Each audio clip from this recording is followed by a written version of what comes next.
when it comes to leasing a commercial property, there are several types of lease agreements to consider.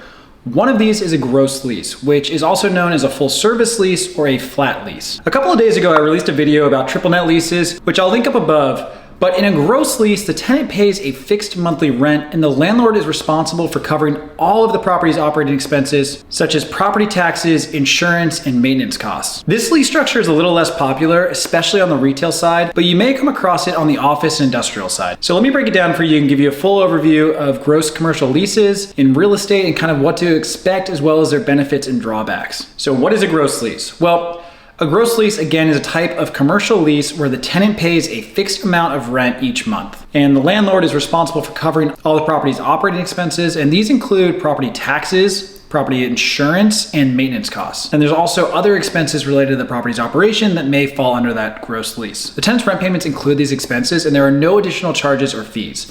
The benefits of a gross lease can vary, and one of the primary benefits of a gross lease is that it provides tenants with a predictable and stable rent payment each month. Because basically the tenant knows exactly how much they'll be paying and can budget accordingly. This is particularly beneficial for businesses that require a stable cash flow, as they can then plan for their expenses more effectively. Another benefit of a gross lease is that it simplifies the lease agreement. Because think about it, since all expenses are included in the rent payment, the lease agreement is easier to understand and much more transparent. This can be helpful for tenants who are not familiar with commercial real estate leases or more complex leases like triple net leases. However, on the flip side, for landlords, a gross lease can be a good option if they want to attract tenants who are looking for a long-term lease, low-stress lease, or just a simplified lease agreement. Since the landlord is responsible for paying all of the operating expenses, the tenant has no additional financial obligations, and therefore it's a much more straightforward lease. This can be attractive to small businesses that may not have the financial resources to cover additional expenses. But keep in mind there are drawbacks of a gross lease. For tenants, a gross lease may be less flexible than other lease types, and they are locked into a fixed rent payment each month, regardless of any changes to the property's operating expenses. Theoretically, if a landlord's operating expenses go down, which is rare,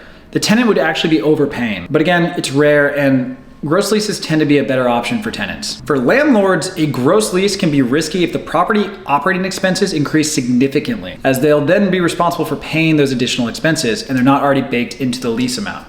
Additionally, gross leases may not be ideal for properties with high operating expenses, as the fixed rent payment may not fully cover all of the expenses. If expenses grow rapidly, such as construction costs lately in recent years, which have impacted maintenance costs, then the landlord could take a hit, since the original gross lease likely won't cover these impacts. So what about negotiating a gross lease?